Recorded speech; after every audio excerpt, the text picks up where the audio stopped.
പെറുവിലെ കുസ്കോയ്ക്ക് സമീപമുള്ള വയലാർകോച്ച ഗ്രാമത്തിലെത്തിയിരിക്കുകയാണ് ഞാൻ. വയലാർകോച്ച തടാകക്കരയിൽ ഒരു ചെറുഗ്രാമം. ആൻഡീസ് മേഖലയിലെ വളർത്തുമൃഗങ്ങളായ ലാമകൾ ഒരു കൂട്ടിൽ.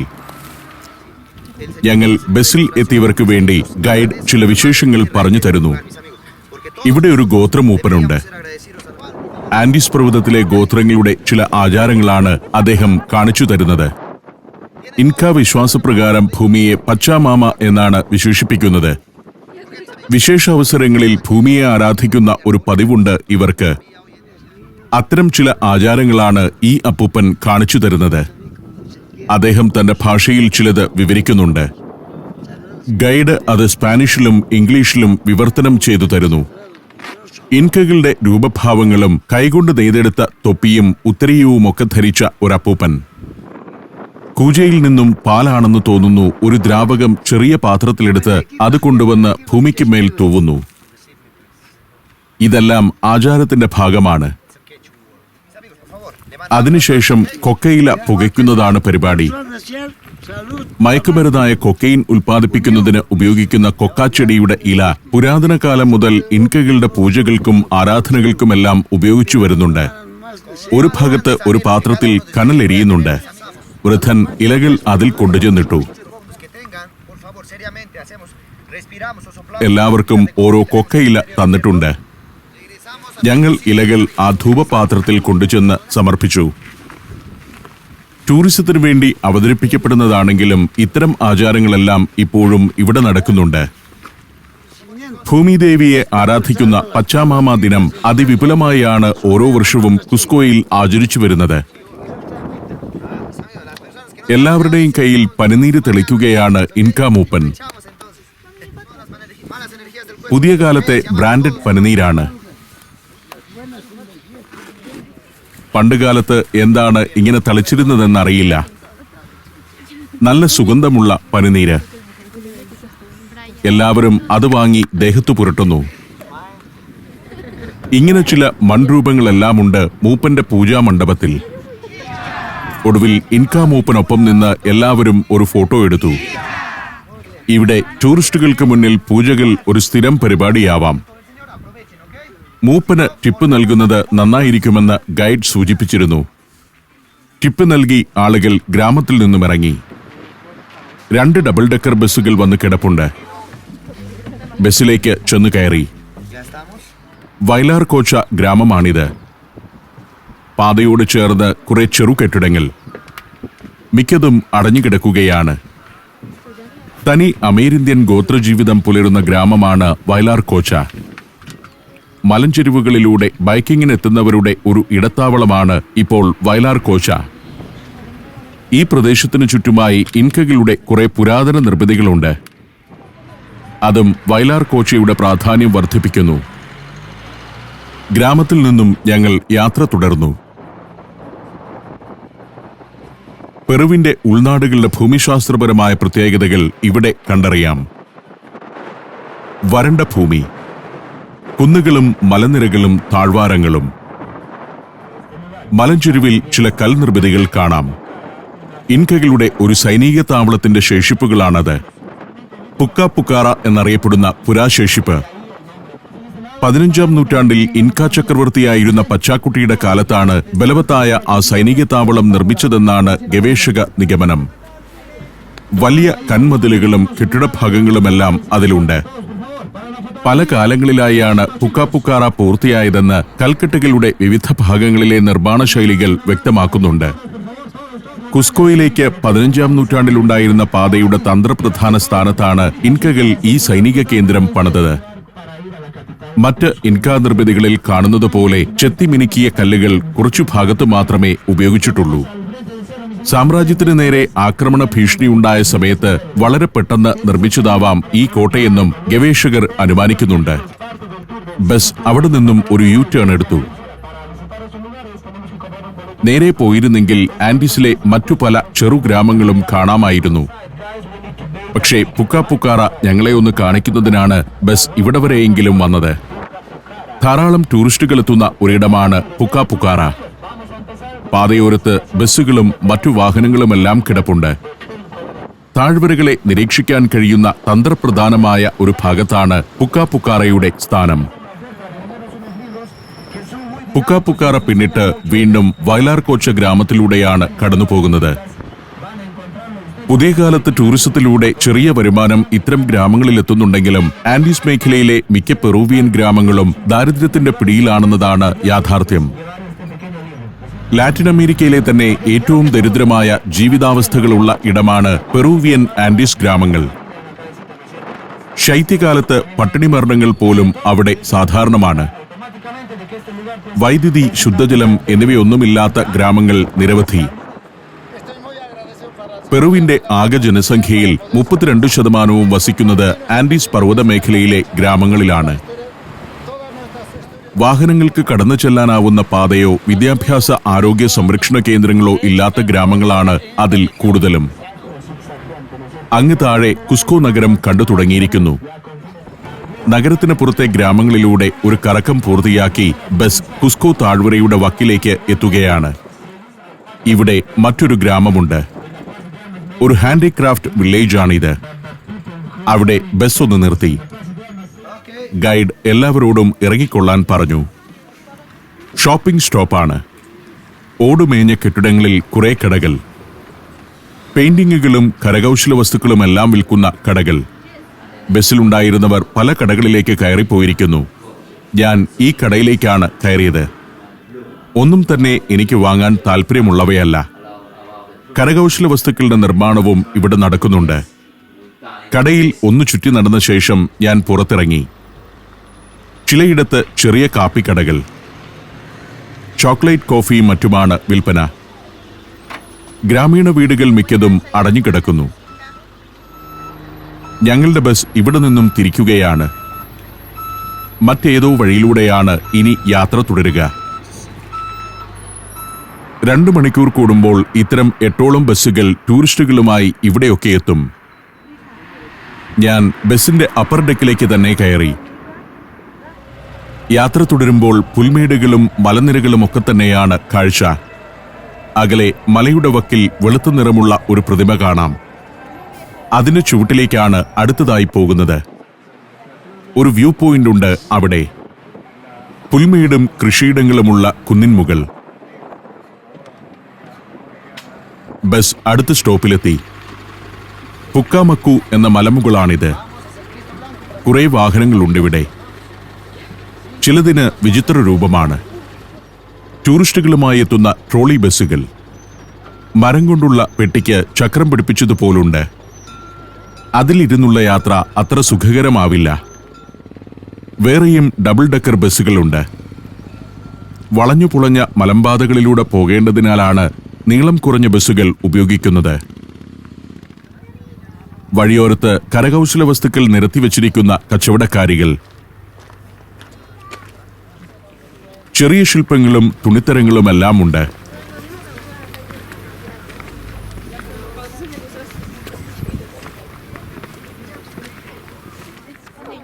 യേശുക്രിസ്തുവിന്റെ ഒരു പ്രതിമയാണ് ഇവിടെ പ്രധാനമായുമുള്ളത്. വൈറ്റ് ക്രൈസ്റ്റ് എന്നാണ് ഇതറിയപ്പെടുന്നത്. പ്രതിമയുടെ സമീപത്തെ വ്യൂ പോയിന്റിൽ നിൽക്കുമ്പോൾ താഴോട്ടുള്ള കാഴ്ച ഇതാണ്. മലയുടെ നടുവിൽ ഒരു തളിക പോലുള്ള ഭാഗത്ത് കുസ്കോ നഗരം. ഓടിട്ട കെട്ടിടങ്ങൾ മാത്രമേ ഉള്ളൂ. പ്ലാസ മയോർ എന്ന ചത്തുരത്തിനു ചുറ്റുമായി നഗരം രൂപപ്പെട്ടിരിക്കുന്നത് എങ്ങനെയാണെന്ന് ഈ കാഴ്ചയിലുണ്ട്. പ്ലാസയെ അതിരിട്ട് പല ദേവാലയങ്ങൾ, നീളൻ കെട്ടിടങ്ങളുടെ നിരകൾ, സ്ക്വയറിന്റെ ഒത്ത മധ്യത്തിൽ ഫൗണ്ടൻ. നൂറ്റാണ്ടുകൾക്ക് മുൻപ് ഇതിങ്ങനെ വിഭാവനം ചെയ്തവരുടെ നഗരാസൂത്രണ വൈഭവം ഗംഭീരം തന്നെയെന്ന് ഞാൻ ഓർത്തു. ഇൻക വാസ്തുശില്പികളും പിന്നീടെത്തിയ സ്പെയിൻകാരും ഈ നഗരത്തിന്റെ രൂപകൽപ്പനയിൽ പങ്കാളികളാണ്. രാവിലെ ഞാൻ സന്ദർശിച്ച കോറിക്കഞ്ചയും അതിനുമേലുയർന്ന സാന്തോ ഡൊമിംഗോ ദേവാലയവുമാണ് മറ്റൊരു ഭാഗത്ത്. ഇത്ര വിപുലമാണ് കുസ്കോ നഗരമെന്ന് ഈ ആകാശക്കാഴ്ചയിലാണ് വ്യക്തമാകുന്നത്. നഗരഹൃദയത്തിലെങ്ങും കോൺക്രീറ്റ് കെട്ടിടങ്ങൾ കാണുന്നില്ലെന്നതാണ് പ്രത്യേകത. നഗരത്തിന്റെ പടിഞ്ഞാറോട്ടുള്ള ഭാഗമാണിത്. അവിടെ പ്ലാസ സാൻ ഫ്രാൻസിസ്കോ എന്ന സ്ക്വയർ. ആൻഡീസ് പർവ്വതനിരയിലെ മലകൾക്ക് നടുവിൽ സ്ഥിതി ചെയ്യുന്ന ഈ സമതല പ്രദേശം 3 നൂറ്റാണ്ട് കാലം ഇൻകാകളുടെ തലസ്ഥാനമായിരുന്നു. സ്പെയിൻകാരുടെ വരവോടെയാണ് ഓടിട്ട കെട്ടിടങ്ങൾ ഇവിടെ നിറഞ്ഞത്. 2ഉം 3ഉം നൂറ്റാണ്ടുകൾക്ക് മുൻപ് നിർമ്മിതമായ കെട്ടിടങ്ങൾ ഇന്നും പഴയപടി നിലനിർത്തുകയാണ്. എന്നാൽ നഗരത്തിലെ ഹിസ്റ്റോറിക് സെന്ററിന്റെ പുറം ഭാഗത്ത് 5ഉം 6ഉം നിലകളുള്ള കോൺക്രീറ്റ് കെട്ടിടങ്ങൾ ഉയർന്നു തുടങ്ങിയിരിക്കുന്നത് കാണാം. പക്ഷേ നഗരത്തിന്റെ മൊത്തമായ കാഴ്ചയ്ക്ക് അത് വിരസതയുണ്ടാക്കുന്നില്ല. പുക്കാമക്കു മലമുകളിൽ ഇപ്പോൾ ധാരാളം ടൂറിസ്റ്റുകൾ എത്തുന്നുണ്ട്. ഡബിൾ ഡെക്കർ ബസ്സുകൾ വന്നുകൊണ്ടേയിരിക്കുന്നു. മലമുകളിൽ നിന്ന് കുസ്കോയെ കാണുന്നതിനു വേണ്ടിയാണ് ടൂറിസ്റ്റുകൾ ഇവിടേക്ക് വരുന്നത്. ഞാൻ വന്ന ബസ്സും പുറപ്പെടാൻ ഒരുങ്ങുകയാണ്. നിങ്ങളുടെ സ്വപ്നത്തിലെ ആ യാത്രയ്ക്കായി ഇനി ഒരുങ്ങാം. യൂറോപ്പിന്റെ ഹൃദയഭൂമിയിലൂടെ 13 ദിവസത്തെ സഞ്ചാരം. പ്രമുഖമായ 10 രാജ്യങ്ങളിലൂടെയുള്ള യാത്ര. ഫ്രാൻസിലെ പാരീസ് എന്ന സ്വപ്ന നഗരം. ഈഫൽ ഗോപുരത്തിന് മുകളിൽ നിന്നുള്ള കാഴ്ചകൾ. ബെൽജിയത്തിലെ അറ്റോമിയവും നഗരചത്തുരങ്ങളും. നെതർലാൻഡ്സിലെ സുന്ദര ഗ്രാമങ്ങളും ടുലിപ്പ് ഗാർഡനുകളും. ജർമ്മനിയിലെ ബ്ലാക്ക് ഫോറസ്റ്റും റൈൻ റിവർ ക്രൂസും. സ്വിസ് ആൽപ്സിലെ ഹിമപർവ്വതങ്ങൾ. അതിനു മുകളിലേക്കുള്ള കേബിൾ കാർ യാത്ര. ലിച്ചൻസ്റ്റൈൻ എന്ന ആൽപൈൻ രാജ്യം. ഓസ്ട്രിയൻ ഗ്രാമഭംഗി. സ്ലൊവേനിയയിലെ പ്രകൃതി അത്ഭുതങ്ങൾ. ഇറ്റലിയുടെ ചരിത്ര നഗരങ്ങളായ വെനീസും പിസയും ഫ്ലോറൻസും റോമും. പിന്നെ വത്തിക്കാനും അവിടുത്തെ സെന്റ് പീറ്റേഴ്സ് ബസിലിക്കയും. സഞ്ചാരത്തിന്റെ സൂപ്പർ ഹിറ്റായി മാറിയ ഈ യാത്രയിൽ പങ്കെടുക്കാൻ ഉടൻ തന്നെ വിളിക്കുക. ഫോൺ 75919 66600.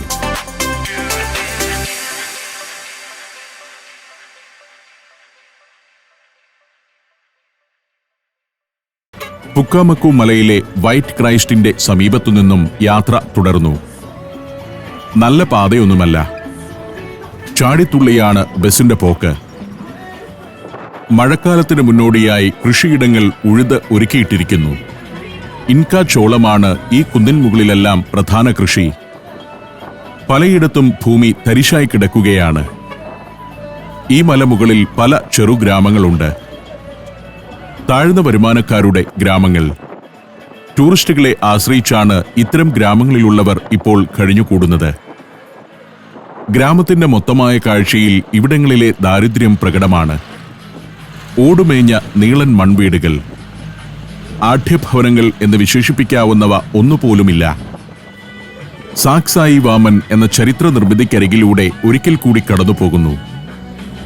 ഇൻകകളുടെ പഴയ സിറ്റാഡൽ. 1983 യുനെസ്കോ ലോക പൈതൃക സ്ഥാനങ്ങളുടെ പട്ടികയിൽ ഉൾപ്പെടുത്തിയ നിർമ്മിതിയാണത്. കുന്നിൻ ചെരുവിലൂടെ യാത്ര തുടരുമ്പോൾ നഗരത്തിന്റെ മറ്റൊരു ഭാഗം കാണാം. കുസ്കോയുടെ പടിഞ്ഞാറ് ഭാഗമാണിത്.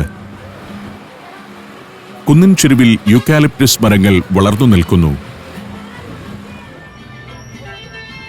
ഒരു വളവ് തിരിഞ്ഞ് ഇറക്കമിറങ്ങുമ്പോൾ നഗരം മലമുകളിലേക്ക് പടർന്നു കയറുന്നത് കാണാം. രസകരമാണ് ഈ ഡബിൾ ഡെക്കർ ബസിന് മുകളിൽ ഇരിക്കുമ്പോഴുള്ള കാഴ്ചകൾ. തുള്ളിത്തെറിച്ചാണ് പോകുന്നതെങ്കിലും തെല്ല് ശ്രമപ്പെട്ട് ഞാൻ കാഴ്ചകൾ ക്യാമറയിൽ പകർത്തിയെടുത്തുകൊണ്ടിരുന്നു. കുന്നിന്റെ മധ്യത്തിൽ അക്കാണുന്നത് സാൻ ക്രിസ്റ്റോബാൾ പള്ളിയും അതിനു മുന്നിലെ ചത്തുരവുമാണ്. ആ ചത്തുരം ഒരു ലുക്കൌട്ട് പോയിന്റ് കൂടിയാണ്.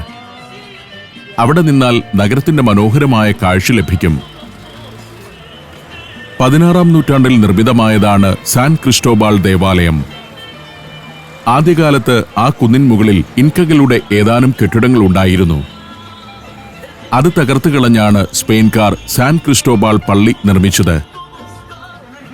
ഇപ്പോൾ നഗരത്തിലെ കാലെ പ്ലാറ്ററോസ് എന്ന തെരുവിലേക്കാണ് എത്തിയിരിക്കുന്നത്. പണ്ട് കുസ്കോയിലെ വെള്ളിപ്പണിക്കാരുടെ തെരുവായിരുന്നു ഇത്. ഈ തെരുവ് നേരെ ചെന്നെത്തുക പ്ലാസ മയോർ എന്ന പ്രധാന ചത്തുരത്തിലേക്കാണ്. ഇത്തരത്തിൽ നിരവധി സ്ട്രീറ്റുകൾ നേർരേഖ പോലെ പ്ലാസ മയോറിലേക്ക് ചെന്നു ചേരുന്നുണ്ട്. 30ഓളം ചെറുചത്തുരങ്ങൾ വേറെയുമുണ്ട് കുസ്കോ നഗരത്തിൽ. 400 വർഷം മുൻപ് തന്നെ ഇങ്ങനെ നേർരേഖ പോലുള്ള തെരുവുകളും വിശാല ചത്തുരങ്ങളുമായി ഈ നഗരം രൂപപ്പെട്ടിരുന്നു. അന്നത്തെ പ്ലാനിങ്ങിൽ ഇന്നും മാറ്റം വരുത്തേണ്ടി വന്നിട്ടില്ല എന്നതാണ് നഗരാസൂത്രണത്തിലെ മുൻകാഴ്ചയുടെ മഹത്വം. കുസ്കോ മാത്രമല്ല, സ്പാനിഷ് കുടിയേറ്റക്കാർ രൂപപ്പെടുത്തിയ ലാറ്റിൻ അമേരിക്കയിലെ മിക്ക പട്ടണങ്ങളിലും ഈ ആസൂത്രണ വൈഭവം കാണാം. ബസ് പ്ലാസ മയോറിലേക്ക് എത്തിയിരിക്കുന്നു. പ്ലാസ മയോറിൽ നിന്നും കുറച്ചുകൂടി മുൻപോട്ട് പോയി ഒരു ഇടത്തെരുവിലാണ് ബസ് നിർത്തിയത്. ഞങ്ങളെല്ലാം അവിടെ ഇറങ്ങി. ഇവിടെ നിന്നും ഇനി കുറച്ചു ദൂരം താഴേക്ക് നടന്നെങ്കിലേ സ്ക്വയറിലേക്ക് എത്താനാവൂ. പ്ലാസ മയോറല്ല ഇനി എൻ്റെ പ്രധാന ലക്ഷ്യം. സ്ക്വയർ മുറിച്ചു കിടന്ന് നഗരത്തിന്റെ കിഴക്കേ ഭാഗത്തേക്ക് കയറണം. പടിഞ്ഞാറ് ഭാഗത്തേക്കും തെക്കു ഭാഗത്തേക്കും ഇന്ന് രാവിലെ മുതൽ സഞ്ചരിച്ചതാണ്. ഇനി കിഴക്കു ഭാഗം കാണണം. ഇക്കാണുന്ന നീളൻ കെട്ടിടം കാസ ഡി ഗോബിയർണോ എന്നറിയപ്പെടുന്നു. കണ്ടംപററി ആർട്ട് മ്യൂസിയമാണത്. അതിനു മുന്നിൽ പ്ലാസ റിഗോസിഹോ എന്ന ഉദ്യാനം. പ്ലാസയുടെ അതിരുകളിൽ ഇത്തരത്തിലുള്ള നീളൻ കൽക്കെട്ടിടങ്ങളാണുള്ളത്. അതിന്റെ വരാന്തയിലൂടെ മഴയും മഞ്ഞുമേൽക്കാതെ ആളുകൾക്ക് നടന്നു പോകാം. ഈ കെട്ടിടങ്ങളിലെല്ലാം സുവനീർ കടകളും പെയിന്റിംഗ്സും മറ്റും വിൽക്കുന്ന കേന്ദ്രങ്ങളും ടൂർ ബുക്കിംഗ് ഓഫീസുകളുമുണ്ട്. എല്ലാം ടൂറിസ്റ്റുകൾക്ക് വേണ്ടി ഉള്ളവ തന്നെ. എസ്പെഡേറോ സ്ട്രീറ്റിലൂടെയാണ് ഞാൻ നടക്കുന്നത്. ഇതും പ്ലാസ മയോറിലേക്ക് ചെന്നെത്തുന്ന ഒരു തെരുവാണ്. ഇവിടെ കാണുന്ന എന്തിനും പഴമയുടെ ഒരു നിറമുണ്ട്. പാതകളിലും കെട്ടിടങ്ങളിലുമെല്ലാം പഴമയുടെ ഭാവം. ഇതൊക്കെ വേണമെങ്കിൽ പല നിറങ്ങൾ പൂശി തോന്നും വിധം ഒരുക്കി വയ്ക്കാവുന്നതാണ്. പക്ഷേ അതോടെ കുസ്കോയുടെ പൈതൃകഭാവം നഷ്ടമാവും. ഈ പഴമ കാണാനും അനുഭവിക്കാനുമാണ് ലോകത്തിന്റെ നാനാഭാഗത്തു നിന്നും സഞ്ചാരികൾ ഇവിടേക്ക് വരുന്നത്. യുനെസ്കോ കുസ്കോയെ വേൾഡ് ഹെറിറ്റേജ് സൈറ്റായി പ്രഖ്യാപിക്കാനുള്ള കാരണവും ഈ പഴമയും ചരിത്ര പ്രാധാന്യവും തന്നെ. പതിനായിരക്കണക്കിന് ആളുകൾ ഇപ്പോൾ ഈ നഗരത്തിലെത്തുന്ന സഞ്ചാരികളെ ഉപജീവിച്ചു കഴിയുന്നുണ്ട്. പ്ലാസ മയോറിലേക്ക് നടന്നെത്തി. നേരം 4 മണിയായിട്ടേയുള്ളൂ. അന്തരീക്ഷത്തിൽ ചെറിയ മൂടലുണ്ട്. വെയിൽ മാഞ്ഞിരിക്കുന്നു. വൈകുന്നേരമാവുന്നതോടെ പ്ലാസ മയോർ ജനനിബിഡമാകും. പകൽ നേരത്ത് നഗരത്തിന്റെ പുറത്തെ വിവിധയിടങ്ങളിലേക്ക് കാഴ്ചകൾ തേടിപ്പോയിരുന്ന ടൂറിസ്റ്റുകൾ സന്ധ്യയോടെ തിരികെ എത്തുക ഈ സ്ക്വയറിലേക്കാണ്. മനോഹരമായ പുൽത്തകിടിയും ഉദ്യാനവും. സന്ദർശകന്റെ കാഴ്ചയിലേക്ക് തറച്ചു കയറുന്ന ഒന്നും തന്നെ ഇവിടെയില്ലെന്നതാണ് പ്രത്യേകത. ചിലന്തിവല പോലെ ഇലക്ട്രിക് ലൈനുകളില്ല, ബാനറുകളില്ല, മാലിന്യ കൂമ്പാരമില്ല. പെറു എന്ന ചെറു രാജ്യത്തെ ഈ സ്ക്വയർ കണ്ടും അനുഭവിച്ചും നിൽക്കുമ്പോൾ എനിക്ക് ലജ്ജയാണ് തോന്നുന്നത്. സാംസ്കാരികമായി നാം എത്ര ഉയർന്നു എന്ന് പറഞ്ഞാലും പൊതുസ്ഥലങ്ങൾ ഈ വിധം വൃത്തിയോടെ സൂക്ഷിക്കാനുള്ള ഔചിത്യം ആളുകൾക്കുണ്ടായിട്ടില്ല. അത് നടപ്പിൽ വരുത്താനുള്ള ഇച്ഛാശക്തി ഭരണാധികാരികൾക്കുമില്ല. ഇത്ര സുന്ദരമായി ചരിത്ര കേന്ദ്രങ്ങളെ സംരക്ഷിക്കാൻ ജനസംഖ്യയിൽ 30% ദരിദ്രരുള്ള പെറുവിന് പോലും സാധിക്കുന്നു. നമ്മുടെ പത്മനാഭസ്വാമി ക്ഷേത്ര പരിസരവും കിഴക്കേക്കോട്ടയും മറ്റും ഈ വിധമാണ് ഒരുക്കി വെക്കേണ്ടതെന്ന് ഞാൻ എപ്പോഴും ചിന്തിക്കാറുണ്ട്. പ്ലാസയിൽ നിന്നും അഡ്മിറൽ സ്ലോപ്പ് എന്ന പാതയിലൂടെ ഞാൻ മുകളിലേക്ക് നടക്കുകയാണ്. ഈ കയറ്റം കയറിയാൽ സാൻ ബ്ലാസ് പ്ലാസ തുടങ്ങിയ ചില ചരിത്ര സ്ഥലങ്ങളിലേക്കാണ് എത്തുക. കുന്നിന്റെ മുകളിലാണത്. കിഴക്കോട്ട് നീണ്ടുകിടക്കുന്ന അഡ്മിറൽസ് സ്ലോപ്പ്. ഇത് ചെന്ന് അവസാനിക്കുക നസ്രേനാസ് പ്ലാസയിലേക്കാണെന്ന് ഞാൻ മാപ്പ് നോക്കി മനസ്സിലാക്കിയിട്ടുണ്ട്. നഗരത്തിലെ പ്രധാനപ്പെട്ട മറ്റൊരു ചത്വരമാണ് നസ്രേനാസ് പ്ലാസ, ചരിത്രമുറങ്ങുന്ന ചത്വരം. പാതയുടെ ഇരുവശവും കാണുന്ന ഈ കെട്ടിടങ്ങളിലൊക്കെ നിരവധി മ്യൂസിയങ്ങൾ പ്രവർത്തിക്കുന്നുണ്ട്. അതിനകത്തെല്ലാം കയറി കാഴ്ചകൾ പകർത്താൻ എനിക്ക് സമയമില്ലെന്നതാണ് പ്രശ്നം. നടന്ന് ഞാനിപ്പോൾ പ്ലാസ നസ്രേനാസ് എന്നറിയപ്പെടുന്ന നസ്രേനാസ് ചത്വരത്തിലേക്ക് എത്തിയിരിക്കുന്നു. കെട്ടിടങ്ങൾ അതിരിട്ട് നിൽക്കുന്ന ചെറിയൊരു ചത്വരം. മധ്യത്തിൽ ഒരു പുൽത്തകിടി. ഒരു ദേവാലയത്തിന് മുന്നിലെ സ്ക്വയറാണ്. നസ്രേനാസ് മൊണാസ്ട്രി മന്ദിരമാണ് ഇക്കാണുന്നത്. അതിനു സമീപം ദേവാലയം. 16-ാം നൂറ്റാണ്ടിൽ നിർമ്മിതമായ പള്ളിയാണ്. പള്ളിയുടെ പേരിലാണ് അതിനു മുന്നിലെ സ്ക്വയർ അറിയപ്പെടുക. ഇക്കാണുന്നത് ഇവിടുത്തെ ഒരു മ്യൂസിയമാണ്. പള്ളിയും മൊണാസ്ട്രിയുമെല്ലാം പ്രൗഢമായ നിർമ്മിതികൾ തന്നെ. പള്ളിയുടെ തിണ്ണയിൽ 2 അമേരിന്ത്യൻ സ്ത്രീകൾ ഇരിപ്പുണ്ട്. പരമ്പരാഗത വേഷം. അവരുടെ സമീപം നീളൻ കഴുത്തും ചെമ്മരിയാടിന്റെ രൂപവുമുള്ള ഒരു ലാമയുണ്ട്. ചെവിയിൽ തൊങ്ങലണിഞ്ഞ് കഴുത്തിൽ ഒരു മാലയുമായി അതങ്ങനെ കിടക്കുന്നു. കുടിലുകളിലിരുന്ന് നെയ്തെടുക്കുന്ന സഞ്ചി വിൽക്കാൻ നടക്കുന്നു ഒരു ഗോത്രസ്ത്രീ. ഇതാണ് പെറൂവിയൻ ആൻഡീസ് മേഖലയിലെ അമേരിന്ത്യൻ സ്ത്രീകളുടെ പരമ്പരാഗത വേഷം.